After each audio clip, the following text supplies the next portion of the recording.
Movie की शुरुआत में हमें एक जेल दिखाई जाती है जहां एक कैदी को जंजीरों में जकड़ा होता है। फिर यहाँ कुछ सिपाही आते हैं और उसको एक बालकनी में ले जाते हैं।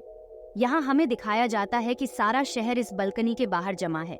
जब वो इस आदमी को देखते हैं तो कातिल कूनी जैसे नारे लगाना शुरू करते हैं। अब जेलर एक सिपाही से इस कैदी की सजा पढ़ने को बोलता है। सिपाही इस ऐलान को पढ़ता है। इसको 2 दिन बाद फांसी का हुक्म है और फांसी से पहले इसके दोनों हाथ और पैर तोड़ दिए जाएंगे। ये सुनकर सभी खुश हो जाते हैं। अब हमें इस कैदी की पीछे की कहानी बताई जाती है। सीन शिफ्ट होता है और हमें कुछ साल पहले पेरिस की एक फिश मार्केट में ले जाया जाता है। यहाँ एक फिश बेचने वाली औरत होती है जो एक बच्चे को जन्म देने वाली होती है। उसके पहले 4 बच्चे मारे हुए पैदा होते हैं और जब वो देखती है कि ये बच्चा कोई हरकत नहीं कर रहा तो उसको भी मारा समझकर लात मारती है और वो सड़ी हुई मछलियों के पास जा गिरता है। मगर वो बच्चा जिंदा होता है और कुछ देर बाद जब वो रोना शुरू करता है तो वहाँ मौजूद लोग उसको देखते हैं और उसकी माँ को बुरा भला कहते हैं। ये बच्चा वही कैदी होता है जिसको हमने शुरू में देखा था। इसका नाम जॉन बताया जाता है। हमें आगे बताया जाता है कि जॉन के पास तेज सूंघने की एबिलिटी होती है और एक कार्स जिससे जब भी कोई जॉन को अपने पास से दूर करता है तो किसी न किसी तरीके से उसकी मौत हो जाती है। जैसे जॉन की माँ को फांसी हो जाती है उसको छोड़ने के बाद। अब जॉन को मैडम गुलॉट नामी औरत के ऑर्फनेज में भेज दिया जाता है। गुलॉट एक लालची औरत होती है जो बच्चों को पैसे कमाने के लिए पालती है। यहाँ ऑर्फनेज में कुछ बच्चे अपनी जगह छीनने के डर से जॉन को मारने की कोशिश करते हैं, मगर गुलॉट वहाँ आकर उसको बचाती है और इन बच्चों को मारती है। सीन शिफ्ट होता है। जॉन अब 5 साल का है। इस वक्त वो बोल नहीं सकता मगर सूंघ के सब कुछ पता लगता है। एक बार फिर टाइम जंप होता है और हमको 13 साला जॉन दिखाया जाता है। गुलॉट अब जॉन को ऑर्फनेज में जगह नहीं होने का बोलकर एक जानवरों की खाल जमा करने वाले को बेच देती है। जॉन के वहां से जाने के बाद कुछ चोर गुलॉट को मारकर उसके सारे पैसे चुरा लेते हैं। अब जिसने जॉन को खरीदा था वो आदमी जॉन से भरी काम लेता नजर आता है। वो एक बार जॉन को अपने साथ शहर ले जाता है जहां जॉन पहली बार बदबू की जगह खुशबू सूंघता है। जॉन अपना सामान पहुंचाने के बाद एक दुकान के बाहर खड़ा हो जाता है जो कि एक परफ्यूम की दुकान होती है। वो एक आदमी को परफ्यूम बेचते देख रहा होता है और इस बीच उसको एक और खुशबू आती है जो कि एक फ्रूट बेचने वाली से आ रही होती है। जब वो उसके पास जाता है तो वो लड़की उसको भूखा समझकर कुछ फल देती है। जॉन उसका हाथ पकड़ लेता है। वो लड़की पैनिक होकर वहां से भाग जाती है। अब जॉन अपनी तेज नाक की मदद से उसको ढूंढ लेता है और उसके पीछे जाकर बैठ जाता है। जब वो लड़की पीछे मुड़कर जॉन को देखती है तब वो डर के मारे चीखने की कोशिश करती है तो जॉन अपने हाथ से उसके मुंह को बंद कर देता है और जब आसपास के लोग चले जाते हैं तो वो अपना हाथ उस लड़की के मुंह से हटा देता है।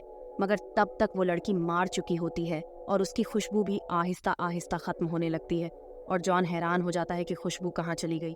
अब हमको बाल्डनी नजर आता है जो कि पेरिस का एक मशहूर परफ्यूमिस्ट होता है, मगर अब नए परफ्यूमर्स की वजह से उसका काम ठीक से नहीं चल रहा था और वो इनके परफ्यूमों की नकल करने की कोशिश करता रहता है मगर कभी कामयाब नहीं होता।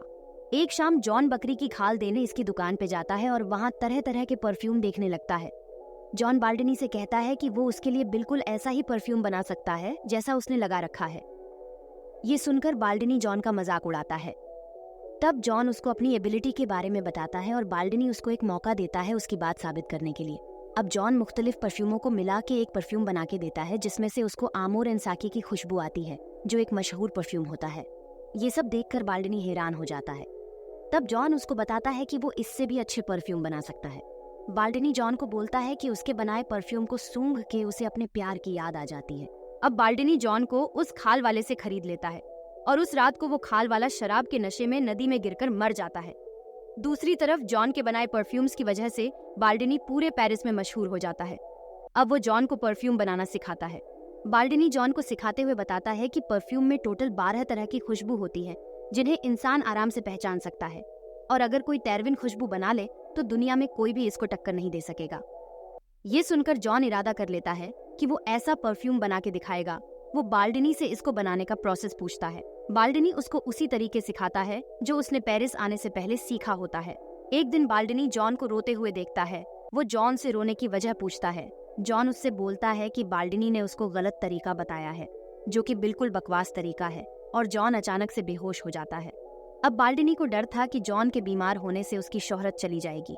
जॉन इस हालत में और नए तरीकों के बारे में पूछता है तो बाल्डनी उसको जानवरों की चर्बी से खुशबू निकालने का तरीका बताता है और इसको ग्रास जाने का कहता है और बदले में उससे 1000 फॉर्मूले लेता है। और फिर जॉन ग्रास के लिए रवाना होता है और वहीं काम सीखने का सोचता है। जॉन के जाते ही बाल्डिनी का घर टूट जाता है, जिससे बाल्डिनी की मौत हो जाती है। ग्रास जाते हुए जॉन बड़ा खुश नजर आता है। उसकी मंजिल की तरफ जाने वाले दोनों रास्तों में से जॉन पहाड़ी वाले रास्ते से जाने का सोचता है। रास्ते में उसको एक केव नजर आती है जहां वो आराम करता है।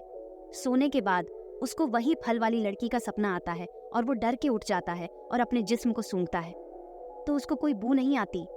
बारिश में नहाने के बाद उसको पता चलता है कि उसकी अपनी कोई खुशबू नहीं है। अगली सुबह वो ग्रास के लिए रवाना होता है तो उसको वही खुशबू आती है जो इसको फल वाली लड़की से आई थी। वो देखता है कि एक लड़की कैरेज से जा रही होती है। ये उसका पीछा करते हुए एक ग्रास के महल में आ जाता है जो वहाँ के एक अमीर आदमी रिचर का होता है और वो लड़की रिचर की बेटी होती है जिसका नाम लॉरा होता है। ग्रास में जॉन एक औरत के पास काम करता है जिसके हस्बैंड जॉन पर हर वक्त नजर रखता है। जॉन यहाँ जानवरों की चर्बी से खुशबू निकालने के 2 नए तरीके सीखता है। पहले तरीके में वो अपने साथ काम करने वाली लड़की को मार के उसको जानवरों की चर्बी के साथ एक बड़े टैंक में डाल के उबालता है, मगर उसका यह तरीका फेल हो जाता है। इस बार वो एक प्रोस्टिट्यूट को मार के उसके बाल काट देता है और उसको जानवरों की चर्बी वाले कपड़े में लपेट देता है और इसके बाद उस कपड़े से चर्बी निकालकर खुशबू बनाने की कोशिश करता है और वो इस बार कामयाब हो जाता है, जिसे वो एक कुत्ते पर लगा के चेक करता है। अब वो 13 बोतलों का बॉक्स तैयार करता है जिसका मतलब होता है 13 खून। और अब लॉरा की बाड़ी पार्टी में जॉन उसको पकड़ने की कोशिश करता है मगर वो बच जाती है, मगर वहां से 2 जुड़वा सिस्टर्स गायब हो जाती हैं। अब हम देखते हैं कि जॉन इन दोनों को मारकर अपनी पहली 2 बोतलों को तैयार कर रहा होता है और उन दोनों लड़कियों की लाशें एक नदी में तैरती दिखाई जाती हैं। अब शहर में जवान लड़कियों की मौतों का सिलसिला शुरू हो जाता है, जिससे शहर के लोगों में डर का माहौल पैदा हो जाता है। और इसी बीच जॉन अपनी 12 बोतलों का सेट पूरा कर लेता है और इनको एक बड़ी बोतल में डाल देता है, मगर अभी उसको एक और बोतल तैयार करनी होती है जिसके लिए उसको लॉरा को मारना था। अब रिचर्ड सबको बताता है कि जिन लड़कियों को मारा गया है वो सभी कावरी थी और इनके साथ कोई जोर जबरदस्ती करने के निशान भी नहीं। ये कातिल इन लड़कियों को किसी खास वजह से मार रहा है। अब सब लोग घबरा के चर्च में जमा होते हैं और वहाँ एक आदमी आके इस कातिल के पकड़े जाने की खबर सुनाता है, जिसको सुनकर सब लोग खुश हो जाते हैं। मगर रिचर्ड इस बात का भरोसा नहीं करता और ग्रास से जाने का फैसला करता है। तब जॉन को लॉरा की खुशबू का दूर जाने का एहसास होता है और वो इनके पीछे चला जाता है। दूसरी तरफ उस प्रोस्टिट्यूट के कुत्ता अपनी मालकिन के बाल जॉन के कमरे से खोद के निकलता है, जिसे एक आदमी देख लेता है। ये आदमी जॉन की मालकिन का पति होता है। सिपाहियों के ढूंढने पर वहां बाकी सारी लड़कियों के बाल और कपड़े भी मिल जाते हैं। अब हमको रिचर्ड और उसकी बेटी लॉरा को देखते हैं जो एक होटल में रुके होते हैं। रिचर्ड लॉरा के कमरे की चाबी अपने पास ही रखता है, जिसको जॉन चुरा लेता है। रिचर्ड जब सुबह लॉरा के कमरे में जाता है तो वहां उसको लॉरा की लाश मिलती है और दूसरी तरफ जॉन अपनी आखिरी बोतल को बनाने में कामयाब हो जाता है और इसको भी उस बड़ी बोतल में मिला देता है। अब वहां सिपाही आ जाते हैं और जॉन को पकड़ लेते हैं। अब फ्लैशबैक खत्म होता है और सीन जॉन को फांसी से होने वाला हालात से शुरू होता है। जब सिपाही जॉन को लाने जाते हैं तो जॉन वो परफ्यूम खोल देता है और जब जॉन फांसी वाली जगह पहुंचता है तो लोग देख के हैरान होते हैं कि वो एक राजा की तरह आ रहा है। जब वो जल्लाद के पास जाता है तो वो जॉन के पैरों में गिर जाता है। अब जॉन उस परफ्यूम को एक रुमाल पे लगा के हवा में लहराता है, जिससे सब लोगों को एक दूसरी दुनिया का एहसास होता है। सब लोग जॉन को एक फरिश्ता कहते हैं। अब वो खुद को लोगों का मसीहा समझने लगता है और अपना रुमाल लोगों के बीच फेंक देता है और सब लोग इस खुशबू के नशे में खोजते हैं और इसको एंजॉय करने लगते हैं। अब जॉन उस फ्रूट्स वाली लड़की के बारे में सोचता है, काश वो उसको भी अपना बना सकता, और ये सोचकर दुखी हो जाता है। और तभी रिचर्ड जॉन को मारने के लिए तलवार लेके आता है, लेकिन उस परफ्यूम की खुशबू के आगे वो भी बायबास हो जाता है। अब जॉन को अपनी गलतियों का एहसास होता है और वो वहां से चला जाता है। कुछ देर बाद इन लोगों पर से परफ्यूम का असर खत्म हो जाता है। अब जॉन फिर से उसी फिश मार्केट में जाता है जहां वो पैदा हुआ था और सारी परफ्यूम अपने ऊपर डालता है, जिससे वहां मौजूद लोग जॉन पर हमला कर देते हैं और उसको नोच नोच के मार देते हैं। और ये मूवी यहाँ खत्म हो जाती है।